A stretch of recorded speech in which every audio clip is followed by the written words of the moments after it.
রোশনাই বেনারসে ফিরে যায় আর তারপরে রাজেশ রোশনাইকে বিয়ে করার জন্য নতুন প্ল্যান করে। আর আরণ্যক গিয়ে রোশনাইকে রাজেশের হাত থেকে বাঁচিয়ে নেয়। আগের আপডেটগুলোতেই সব কিছু তোমাদেরকে জানিয়ে দিয়েছি। আর এরপরে আরও একটি নতুন আপডেট নিয়ে চলে এলাম। রোশনাই আরণ্যকের ফুলশয্যা। বেনারস থাকাকালীনই আরণ্যক আর রোশনের মধ্যে প্রচণ্ড ঝামেলা হয়। আর তারপরেই আরণ্যকের শরীর খারাপ হয়। পাশের ঘর থেকে রোশনাই খুব চিন্তিত হয়ে পড়ে। চিন্তিত রোশনাই আরণ্যকের খোঁজ নিতে আরণ্যকের ঘরে আসে। রোশনাই ঘরে এসে দেখতে পায় আরণ্যকের ধুমজ্বর। এদিকে অসুস্থ আরণ্যক ঘুমের মধ্যেই রোশনাইকে স্বপ্নে দেখে তাদের বিয়ে ফুলশয্যা। রোশনাইকে নিয়ে এমন একটা রোমান্টিক স্বপ্নে দেখার মুহূর্তেই রোশনাই আরণ্যকের কাছে আসে। রোশনাই আরণ্যকের পাশে বসে। আরণ্যকের কপালে হাত দিতেই দেখে জ্বরে গা ফেটে যাচ্ছে। আরণ্যক তখন রোশনাইকে দেখে উঠে বসে। আরণ্যক রোশনাইকে বলে, রোশনাই তোমার হাতটা দাও। রোশনাই বলে, স্যারজি। আরণ্যক বলে, কোনো কথা নয় রোশনাই, তোমার হাতটা দাও।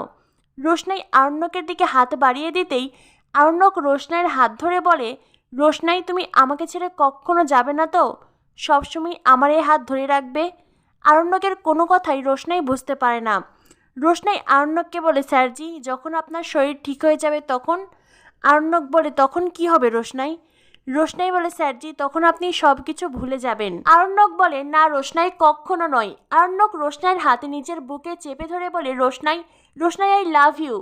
আরণ্যকের মুখে আই লাভ ইউ শব্দটা শোনার পরেই রোশনাই অবাক হয়ে যায়। আরণ্যক রোশনাইকে শক্ত করে জড়িয়ে ধরে। রোশনাই চেয়েও আরণ্যককে সরাতে পারে না, কারণ আরণ্যককে রোশনাই মনে মনে ভালোবাসে। তাই আজ যখন আরণ্যক রোশনাইকে ভালোবেসে জড়িয়ে ধরেছে, তাকে সরিয়ে দেওয়ার শক্তি রোশনাইয়ের নেই।